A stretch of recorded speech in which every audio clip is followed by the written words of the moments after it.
Shalom saudara-saudara yang dikasihi oleh Tuhan.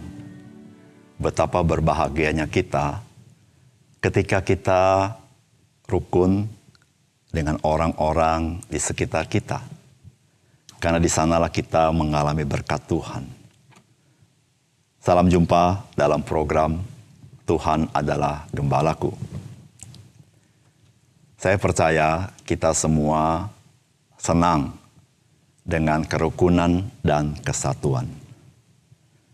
Karena kerukunan dan kesatuan itulah berkat yang baik yang Tuhan sediakan bagi kita. Kerukunan dan kesatuan bukan saja dibutuhkan dalam keluarga, namun juga di dalam sebuah bangsa. Bagaimana bangsa itu ingin membangun, bagaimana keluarga itu ingin membangun, maka dibutuhkan kerukunan dan kesatuan. Namun dalam apa yang kita lewati dalam kehidupan kita, memang ternyata ada banyak orang lupa bahwa kerukunan kesatuan itu begitu berharga. Mereka karena kepentingan tertentu, karena tujuan tertentu, mereka korbankan kerukunan dan kesatuan itu. Dan kita tahu saudara, melalui apa yang kita dengar, kita lihat, seberapa besar kerusakan yang terjadi ketika kita mengorbankan kerukunan dan kesatuan. Bukan hanya untuk keluarga, tetapi juga untuk sebuah bangsa. Saudara, mari kita membaca firman Tuhan dari Kejadian pasal 37 ayat 1 sampai dengan ayat 11. Adapun Yakub ia diam di negeri penumpangan ayahnya, yakni di tanah Kanaan. Inilah riwayat keturunan Yakub. Yusuf tatkala berumur 17 tahun, jadi masih muda, biasa menggembalakan kambing domba bersama-sama dengan saudara-saudaranya, anak-anak Bilha dan Silpa, kedua istri ayahnya. Dan Yusuf menyampaikan kepada ayahnya kabar tentang kejahatan saudara-saudaranya. Israel lebih mengasihi Yusuf daripada semua anak yang lain. Sebab Yusuf itulah anak yang lahir pada masa tuanya. Dan ia menyuruh membuat jubah yang mahal indah bagi dia. Setelah dilihat oleh saudara-saudaranya bahwa ayahnya lebih mengasihi Yusuf daripada semua saudara-saudaranya, maka bencilah mereka itu kepadanya dan tidak mau menyapa dengan ramah. Pada suatu kali bermimpilah Yusuf, lalu mimpinya itu diceritakannya kepada saudara-saudaranya. Sebab itulah mereka lebih benci lagi kepadanya. Karena katanya kepada mereka, coba dengarkan mimpi yang kumimpikan ini. Tampak kita sedang di ladang mengikat berkas-berkas gandum. Lalu bangkitlah berkasku dan tegak berdiri. Kemudian datanglah berkas-berkas kamu sekalian mengelilingi dan sujud menyembah kepada berkasku. Lalu saudara-saudara berkata kepadanya, apakah engkau ingin menjadi raja atas kami? Apakah engkau ingin berkuasa atas kami? Jadi makin bencilah mereka kepadanya karena mimpinya dan karena perkataannya itu. Lalu ia mimpi pula mimpi yang lain yang diceritakannya kepada saudara-saudaranya. Katanya, aku bermimpi pula, tampak matahari, bulan, dan 11 bintang sujud menyembah kepadaku. Setelah hal ini diceritakannya kepada ayah dan saudara-saudaranya, maka ia ditegur oleh ayahnya. Mimpi apa mimpimu itu? Masakan aku dan ibumu, serta saudara-saudaramu sujud menyembah kepadamu sampai ke tanah. Maka iri hatilah saudara-saudaranya kepadanya. Tetapi ayahnya menyimpan hal itu dalam hatinya. Saudara yang dikasihi oleh Tuhan, firman Tuhan hari ini diawali dengan mengingatkan bahwa keturunan Abraham ini berada di tanah Kanaan, masih sebagai negeri penumpangan. Mereka sudah ada di tanah perjanjian Tuhan. Namun mereka belum memiliki tanah itu. Saudara, demikian juga dengan kita. Sebagaimana keturunan Abraham yaitu Yakub sudah ada di tanah perjanjian, tapi mereka tetap menjadi musafir di sana. Demikianlah juga dengan kita orang-orang percaya. Kita sudah memiliki Roh Kudus dalam hidup kita. Kita sudah memiliki berkat-berkat sorgawi dalam kehidupan kita. Namun kita masih di dalam dunia ini sebagai musafir. Saudara-saudara, sebagaimana Yakub dan keluarga mempunyai pergumulan sebagai musafir di tanah Kanaan, demikian juga kita orang percaya, kita masih punya pergumulan yang kadang tidak mudah dalam hidup ini. Saudara, apakah pesan firman Tuhan bagi kita dari kisah ini? Yang pertama, firman Tuhan mengingatkan kepada kita bahwa rukun satu sama lain di dalam keluarga itu adalah berkat yang besar dalam hidup kita. Saudara, keluarga Yakub bukanlah keluarga yang baik. Kalau saudara membaca kisah ini, keluarga ini keluarga yang penuh dengan permasalahan. Kakak-kakak daripada Yusuf dilaporkan sebagai kakak-kakak yang jahat. Alkitab tidak menjelaskan apa yang mereka perbuat. Tetapi kemungkinan kakak-kakaknya tidak pernah membantu Yusuf dalam menggembalakan hewan ternak. Karena mereka sentimen sama Yusuf. Dan mungkin juga karena Yusuf anak yang paling kecil pada saat itu. Yang lahir pada saat Yakub sudah tua.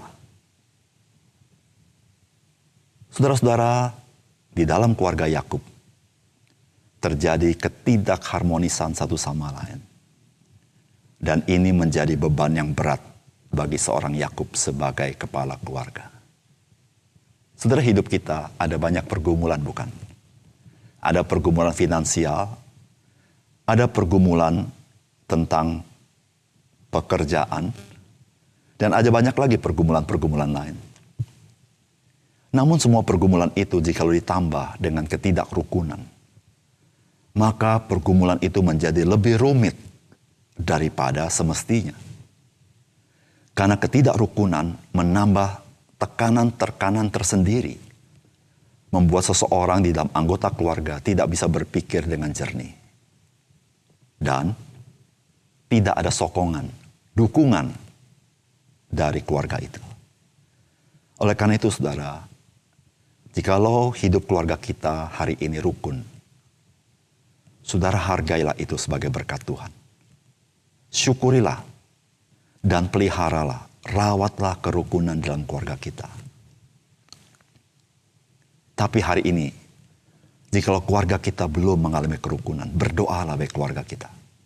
Dan usahakanlah hidup damai satu sama lain di dalam kasih Kristus kepada kita. Karena kerukunan, kita dapat membangun kehidupan kita semakin lebih baik. Yang kedua, saudara, firman Tuhan mengingatkan kita, kerukunan, kesatuan itu dimulai dari kasih bagi semua orang.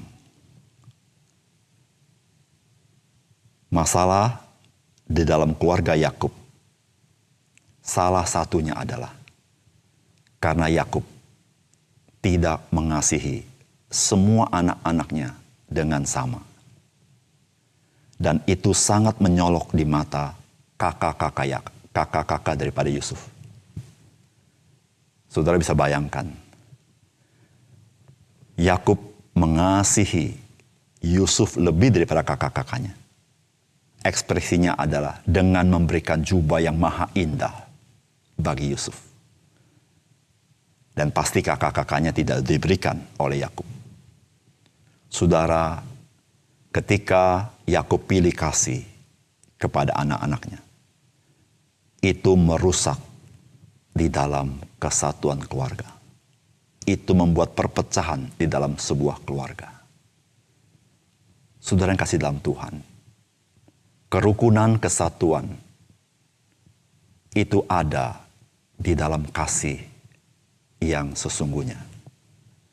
Ketika kita mengasihi, saling mengasihi semua satu sama lain dengan kasih yang sama, maka di dalamnya akan ada semangat kesatuan, ada semangat gotong royong, ada semangat rukun satu sama lain, ada semangat saling mendukung satu sama lain.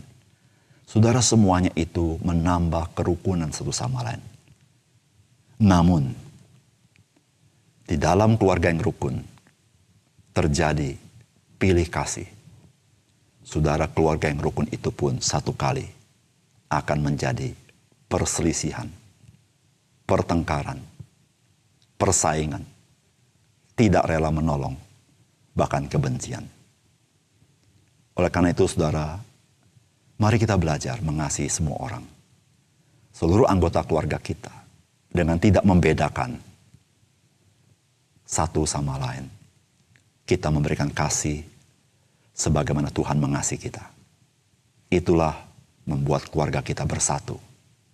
Sehingga keluarga kita kuat untuk kita bertumbuh bersama-sama. Yang ketiga, saudara, kebenaran dapat ditafsirkan secara negatif ketika telah terjadi relasi yang rusak. Saudara, apa yang dikatakan Yusuf mengenai mimpinya, itu bukan karangan semata-mata. Yusuf tidak sedang mengarang sebuah cerita untuk membangga-banggakan dirinya. Tetapi Yusuf mendapatkan mimpi. Memang pada zaman perjanjian lama, Tuhan bisa menyatakan sesuatu melalui mimpi. Dan mimpi Yusuf adalah dari Tuhan. Karena ketika kita membaca kisah selanjutnya, memang baik ayahnya, baik kakak-kakaknya, semua tunduk kepada Yusuf. Karena Yusuf menjadi orang penting kedua di Mesir. Itulah mimpi Yusuf. Bagaimana berkas-berkas daripada kakak-kakaknya tunduk kepada berkas Yusuf. Bahkan dikatakan matahari, bulan, dan 11 orang itu, saudara, semua tunduk kepada Yusuf. Saudara, bagaimana respon daripada kakak-kakaknya ketika mendengar peristiwa ini? Mereka menjadi marah.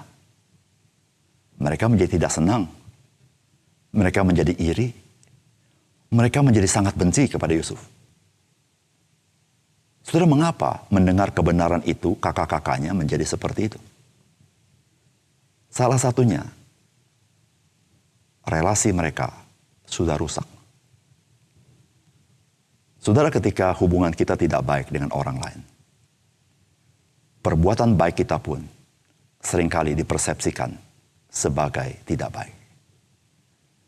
Ketika kita benci sama seseorang, maka kita tidak bisa terima perkataan yang benar sekalipun daripada orang yang kita benci. Oleh karena itu, saudara-saudara, betapa penting sebuah relasi yang baik, bukan? Relasi yang baik menolong kita bisa merespon dengan benar. Bukan semata-mata karena persepsi, bukan karena semata-mata preferensi. Oleh karena itu, saudara, apa yang dikatakan firman Tuhan benar adanya. Usahakanlah perdamaian dengan semua orang. Supaya kita bisa hidup di dalam kebenaran. Mari kita berdoa. Bapa surga, terima kasih untuk kebenaran firman-Mu. Biarlah apa yang Kau katakan dari firman-Mu ini menolong kami. Untuk kami bisa hidup di dalam rencana dan kebaikan Tuhan. Karena kami seringkali punya kepentingan diri kami sendiri. Dan kami tidak memperhitungkan hal-hal yang berharga itu yang seringkali kami korbankan. Salah satunya adalah kesatuan dan kerukunan. Baik dalam keluarga kami, baik dalam komunitas kami, baik di tempat kami bekerja, baik kami sebagai anak bangsa di tengah-tengah dunia ini. Ya Tuhan, biarlah Engkau memberikan kami hati, mengasihi orang lain, sebagaimana kami mengalami kasih Tuhan. Supaya melalui itulah Tuhan, orang-orang boleh mengalami kerukunan satu sama lain. Karena kasih itulah yang mempersatukan. Tuhan, terima kasih untuk firman-Mu. Bantu kami menghargai berkat Tuhan di dalam kesatuan dan kerukunan dalam hidup kami. Di dalam nama Tuhan Yesus kami berdoa. Amin.